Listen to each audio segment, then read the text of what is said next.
Are accusations of anti-Semitism against new Congresswoman Ilhan Omar causing a civil war in the Democratic Party?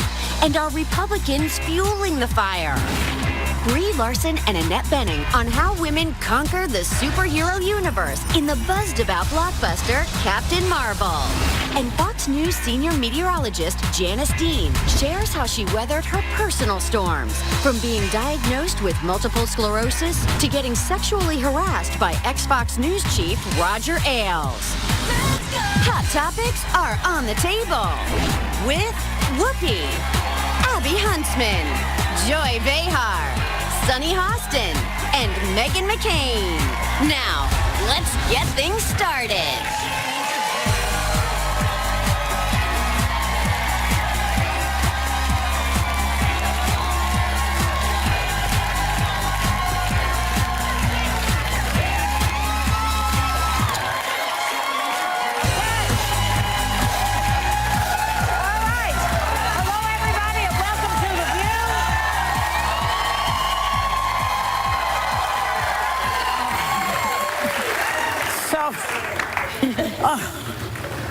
Whoopi is still out. Oh. She's still out, but she's getting better. She's getting better. You know, she had double pneumonia. Double pneumonia is not a joke. Yeah. And it takes a while to recover from that. So we know you're watching. We think you're watching. Maybe. So come back soon.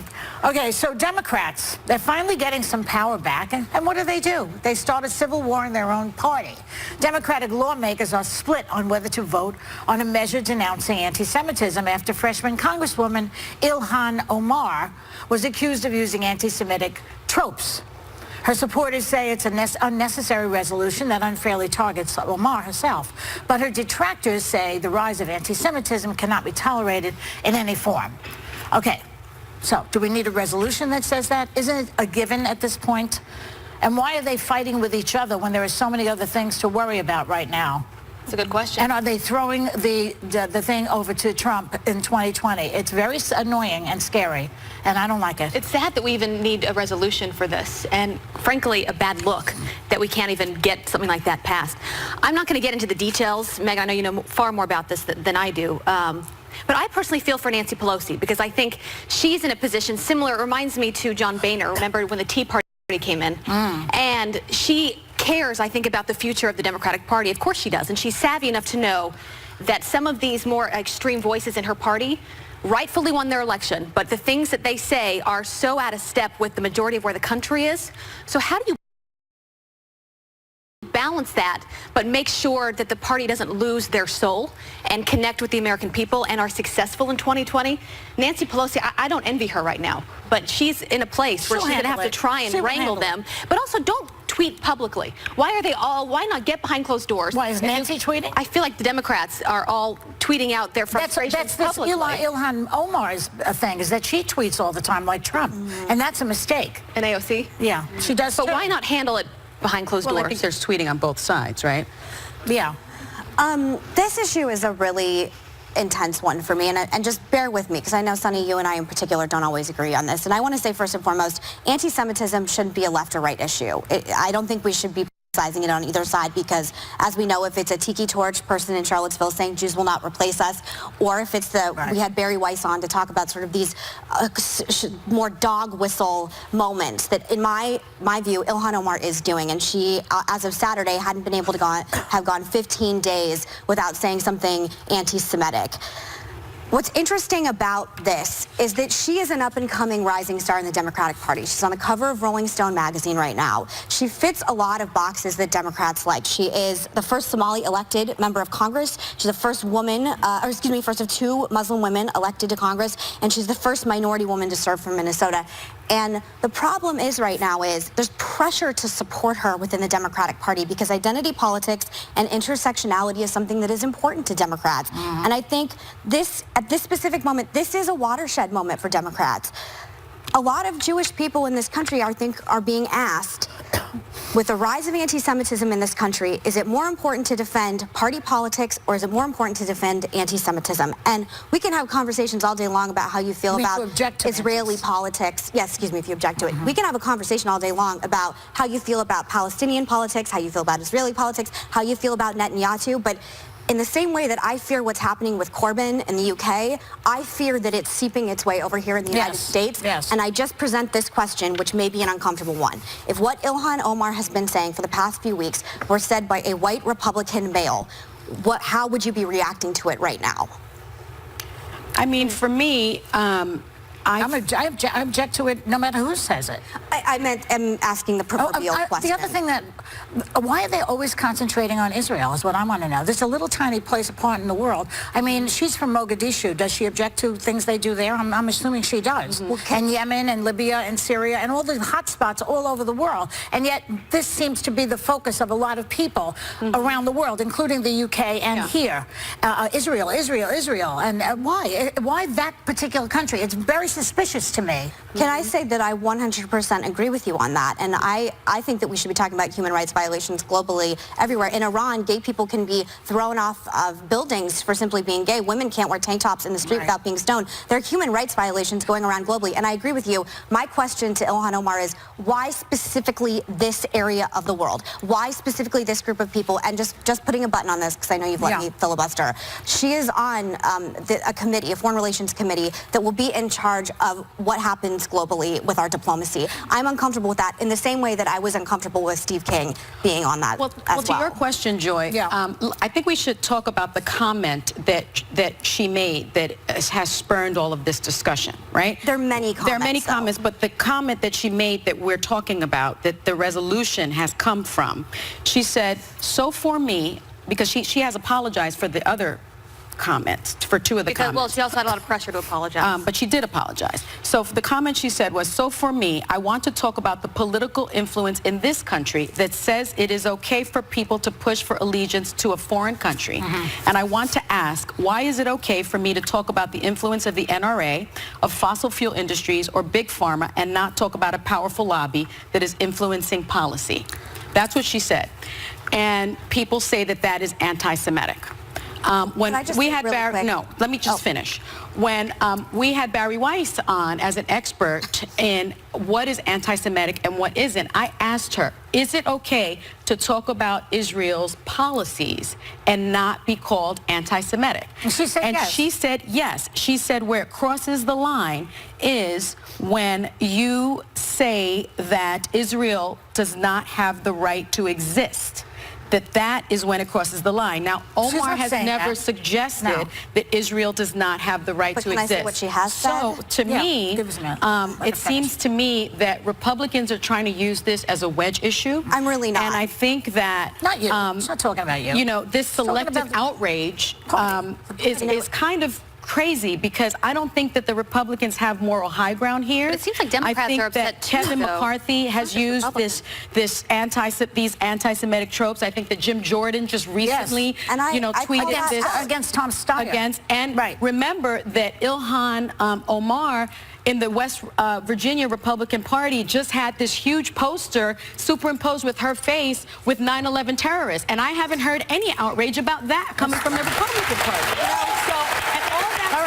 Is that this selective outrage, and I will tell you, I take this very personally as a woman of color who has, been the subject of so much bigotry. And what a lot of people don't know is that my grandfather is Jewish. He is a Sephardic Jew, and so I have, my family members have received a lot of bigotry. So, I've experienced firsthand in my family anti-Semitism and bigotry for being black, and so I just this whole thing, I think it's just a distraction. Are you comfortable with me speaking now?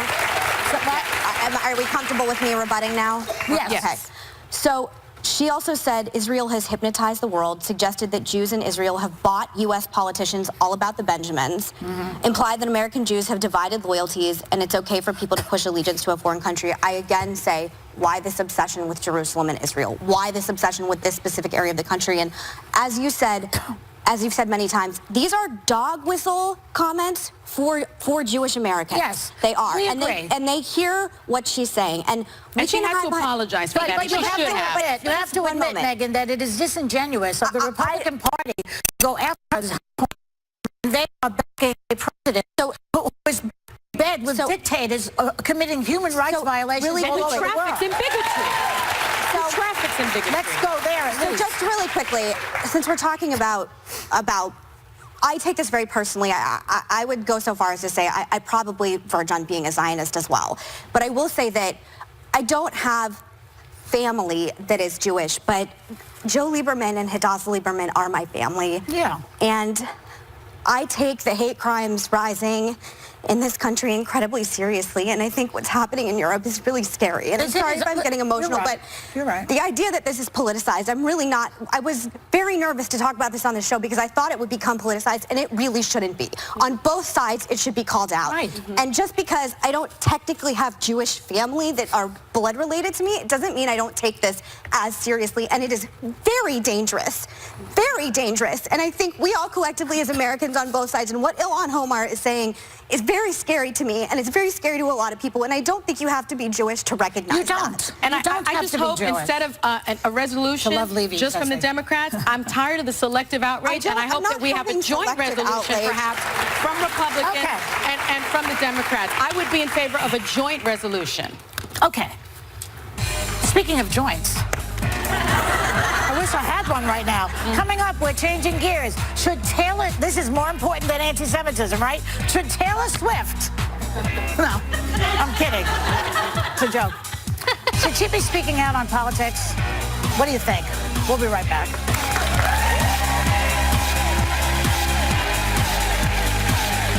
Music stars like Dolly Parton has been discussed recently. Her sister wanted her to take positions, and she says no, she doesn't want to do that.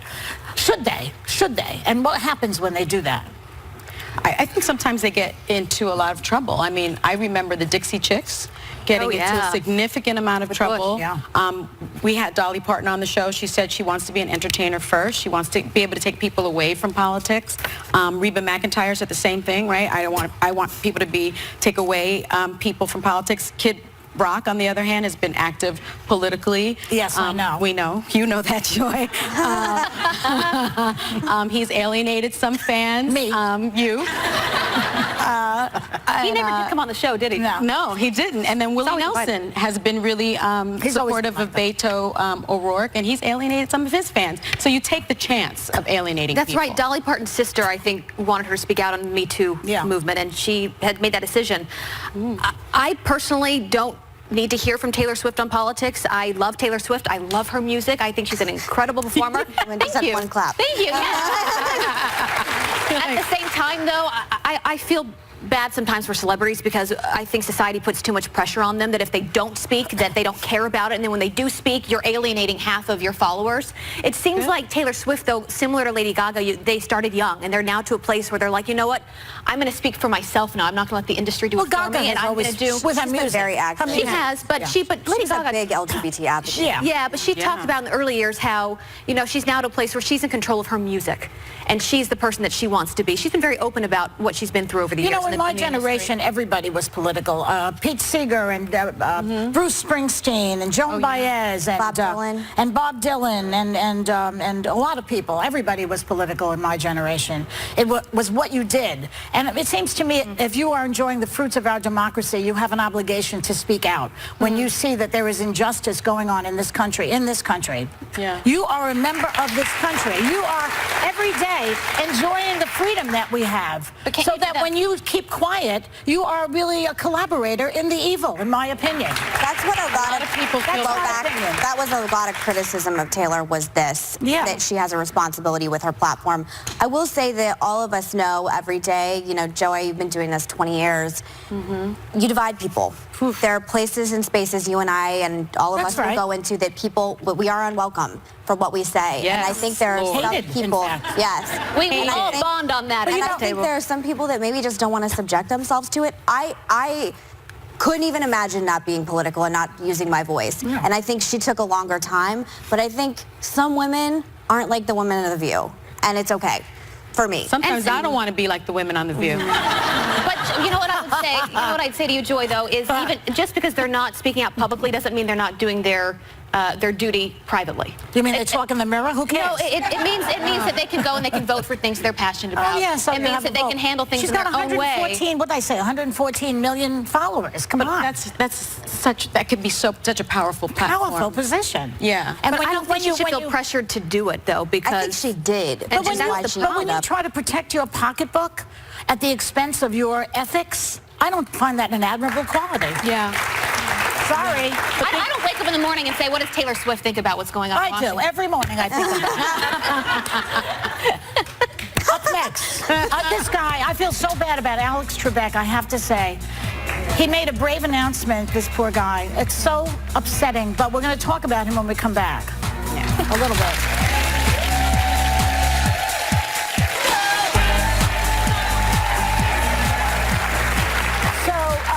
The no makeup thing isn't working out for everybody. A lot of people are going out without makeup lately. I don't understand. Talking about me? Not you. Are you kidding You guys me? know I never wear makeup unless I'm on the show. I don't. She doesn't wear a stitch of I it. know, but we wear it on television. I don't even do the laundry without makeup. Yeah. And that's in my own house. But a woman, this is a good story. A woman posted on Reddit that her boyfriend left her after seeing her without makeup for the first time. She apparently had some acne, the girl, and so she would cover it with makeup. And then one day she took the makeup off, and he's like, no, I don't think so. It's awful. Isn't that a charming Sure. guy? Well, first of all, she should thank him because you don't need that kind of guy in your life. That's right. And second of all, I mean, I have horrible acne, and I struggle with it. Oh yeah, I struggle with it all the time. I get really bad cystic acne, especially when I'm stressed out, and I somehow found a man to marry me. I know, miraculous. So it's not going to be the end of the world. And just what a jackass. He's a jerk. I mean, I like to go to bed with a little something on. I like to look cute, you know, at all times. But man, he's seen me at my worst.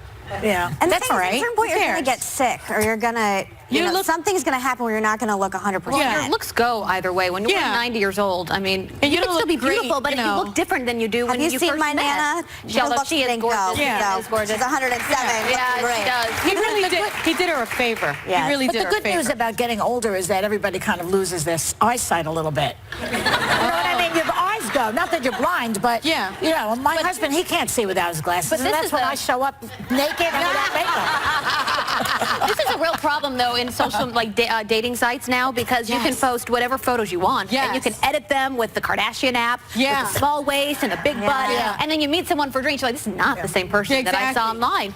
What do? You know, you really need to, I think, fully love that person with makeup, without makeup. I agree. You know, You don't see naked or it not after a naked. while. After a while, the person just gets, you know, is who he is. But, you know, I was talking about Alex Trebek, so let's talk about him for a minute, because the beloved host of Jeopardy, Alex Trebek, surprised a lot of people yesterday when he shared this with viewers. Take a look. This week, I was diagnosed with stage 4 pancreatic cancer. Now, normally, the prognosis for this is not very encouraging, but I'm going to fight this, and I'm going to keep working, and with the love and support of my family and friends, and with the help of your prayers also, I plan to beat the low survival rate statistics for this disease. Truth told, I have to, because under the terms of my contract, I have to host Jeopardy for 3 more years. Bravo to him.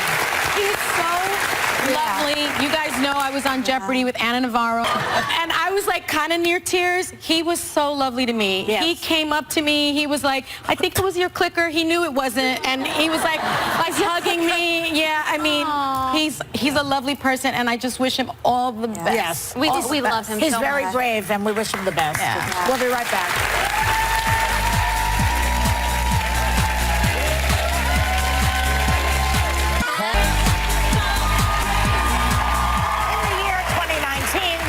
Stronger and more powerful than ever. And in their new movie, Captain Marvel, Brie Larson and Annette are showing off some of that power by saving the entire universe. No biggie. Please welcome the fabulous Brie Larson and Annette Bening.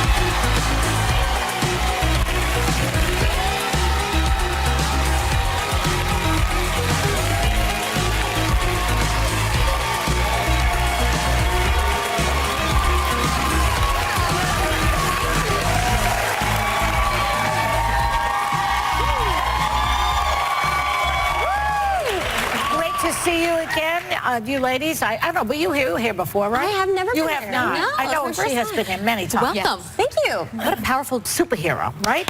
And there she is. I mean, it's really a big deal. I just want to read this because of the premiere fans were dressed up as the character.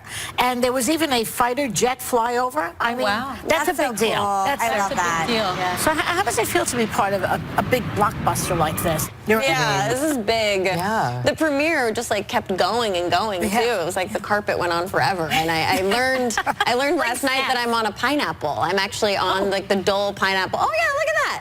See, these are people. That's not a Dole pineapple. Those are Captain Marvel girls. Yeah, it's really cool. It's Wearing women, they were all playing a big role. Yeah. That's something that I'm been really impressed with Marvel is that they understand that in order to tell a story like this, we have to talk about like a more collective experience. So whether it's in front or behind the camera, because there's actually a lot of diversity on both, and they're still striving for more constantly. So it was a great environment to be on. And actually, Brie, you started training to play Captain Marvel 9 months before because you wanted to do your own stunts, which I thought was really impressive, right? So you had this intense 4-hour daily gym routine, and by the end, I read that you could lift something like 400 pounds. I could deadlift 225. Yeah, deadlift 225 and hip thrust 400. That's crazy. I can't imagine. And now, is this true? I also read you could even push a Jeep up a hill. Yeah, I pushed my trainer's Jeep. Oh my gosh. Can you imagine? For 60 seconds, yeah. But apparently you had an Achilles heel.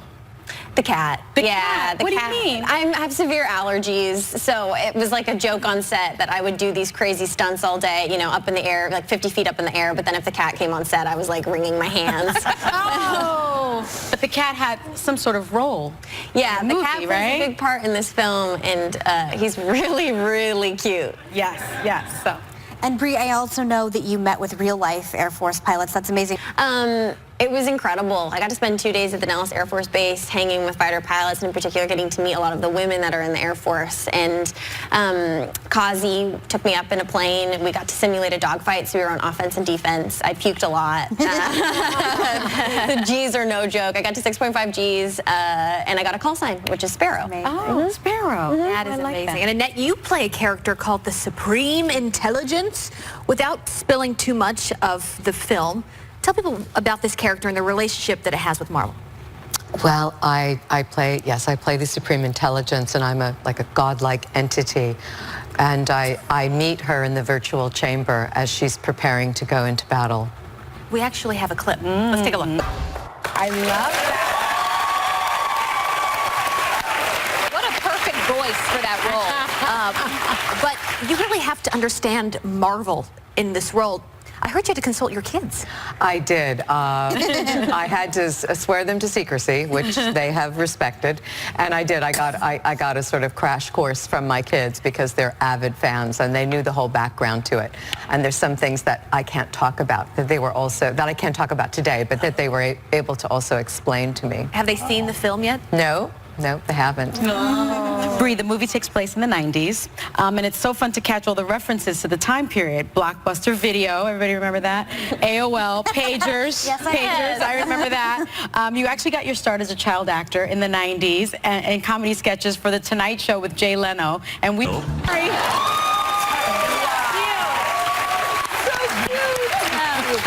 Same person. What do you think when you see something like that? Well, I remember shooting that because I got a dressing room and they put my name on the door and it was like in a star, and I remember feeling like I had totally made it. That was like, I mean, it's an little easy did I bake know. oven, you know, roadkill. Roadkill easy bake oven. Yeah, great product. Yeah, you know, Annette, you have had so many incredible movies from the time period in which this new movie is set. American Beauty, The Grifters, The American President, goes on and on. Do you have a favorite film from that time period? Well, I'd have to say Bugsy, because that's when I met my husband. Yes. So that's certainly one of them. And it's a really good movie. I love that Great movie. Yeah, it's incredible. You two are such movie stars. I know. That last shot, that is like movie stars personified. Now, you've been together for 27 years, right? You're Yes, celebrating your that's- 27th. 27 next week. Oh my gosh, congratulations. Now, what's the secret? What's the secret? Yeah. Of being married to Warren Beatty. there's no secret. I don't think there's any secret for any of us. Anybody who's married knows that. There's no secret, but certainly wanting the same things, I think, helps a lot, and that's true of us, so we stay with that. You want the same things, have things in common too, right? Yes, as well as 4 children. The children. Yeah, That helps. That's true. Well, it's lovely to see you both again. Thanks to Brie Larson and Annette Bening. Captain Marvel will be in theaters and IMAX tomorrow. IMAX. We'll be right back. We're both lucky enough to have met Janice at Fox News, and she shares just how strong, resilient, and hopeful she has been through some traumas that would test anyone in her new memoir, Mostly Sunny. Please welcome the wonderful and sunshiny Janice Dean. I just have to take a moment because I'm enjoying the view. This is amazing. Listen, when I was in Canada, I'm originally from Ottawa, Canada, I had a show on radio called The Broad Perspective. Oh. I came up with the idea. It was 4 women talking about issues, and it was based on this show. So this is a full circle moment. We should give you credit for... No, this was already in play. I was just stealing from you ladies. Well, then it was after that you really picked up your life, and you came. We know you from Fox, but then you got your big break with Don Imus, of all people. I did. As an editor and entertainment reporter, you say it was the worst job that you've ever experienced because he was abusive to you. Whoa. What did he do? It should have been my best job. It had everything I had ever learned in broadcasting. It had radio, it had television. I was writing the news. I was doing something called a scum report, which is like an entertainment report, with a huge name in broadcasting, Don Imus. And like I said, radio and television, it had everything I was good at, but it was the worst job of my career. He was very abusive to me from day one. I think I knew in the first week that I had to get out of the job. Did he insult you? What did he do? So if you listened, no, it was never physical. Okay. But if you listened to the radio when I was on with Don Imus, I was doing my job. I was funny, and I had a quip for everything, and I was playing along with the guys. I would come off air and I would cry on a daily basis. He was just abusive in that he would walk in a room and you were told not to look at him. If he addressed you, then you could address him. He would call me fat, stupid. If I made a mistake on his business report, I used to write his business report, he would call me out and say, "You're done. I'm not dealing with you for the next week." And everyone dealt with that, but I think he was more cruel to women. And I have since talked to women since this book came out that have worked with him, and there is a consensus there. Listen, and he has a family. I get that. I don't hate anyone, but now is the time to stand up. And it's taken me 16 years to finally say that was wrong behavior. Yeah. And it wasn't just weight. You write about so much in this book, but there was one moment where you talk about the fact that Imus pointed a gun at one of his reporters' heads, and at one point named the bullets after people that he worked for, including you. That's all the story I need to tell you, right? Is that he would take the bullets out of his loaded gun and name them after all of us. And I will have corroboration on this. Psychological. And he would show us the fact that he had his loaded gun. And there was one time where I was sitting at the news desk, and he came out and he had it, and he pointed it right at the head of the reporter, the traffic reporter. And it was like you were living this nightmare, and everyone around you knew it. But they didn't do anything. That seems to be the way things are going in this country. With R. Kelly and Michael Jackson, the presidency, everybody's doing these things right in your face, and no one can do anything about it. Well, they can't do it anymore. They can't do it anymore. We're on them now. And so while you were working for Imus, a friend very nicely passed along your resume to Roger Ailes. Yes, over at Fox, which is when you guys met each other. And what happened with him? Because he had to leave in disgrace because he was sexually harassing people. Did he do that to you? What did he do? I met him in the office first, and he was very charming and very kind. Saw me on Imus, made a comment like, you've got that kind of naughtiness. You know, because I was the good time girl on Imus. But I didn't think anything of it. And you have to realize I came from a job where a man was like pointing guns at someone. I needed to get out. I would have taken any job. And then the second meeting we had, he had requested I meet him at a hotel lobby. Who, Roger? Yes. I got a call from his secretary saying, meet at the Renaissance Times Square Hotel. He met me there. We sat down. He told me to order a drink. I ordered a wine. He ordered wine. And then he took my hand and put it in his hand and said, have you been thinking about me? How do you see me in your life? And I thought, this is a weird job interview.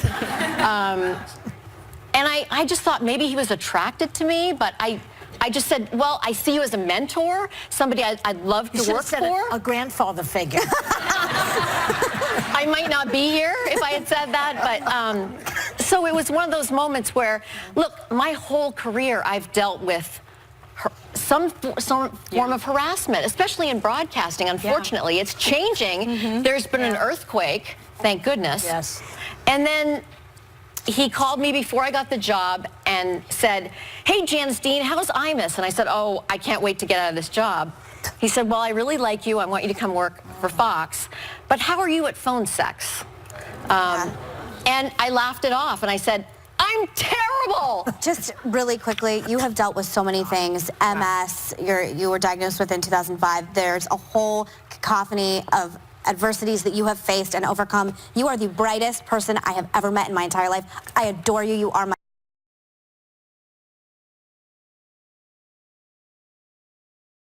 whole cacophony of adversities that you have faced and overcome. You are the brightest person I have ever met in my entire life.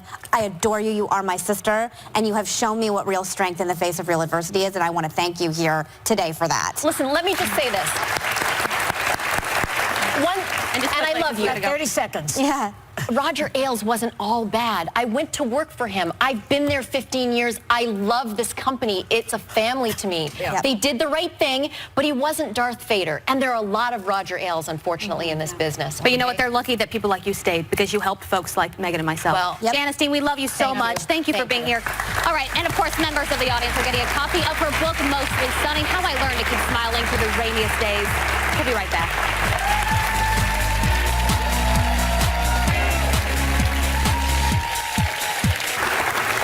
Okay. So anybody have anything to say before we go? We have 15 seconds. 14, 13. Have a great day, everyone. And take a little time to enjoy the view. Whoopi, come back.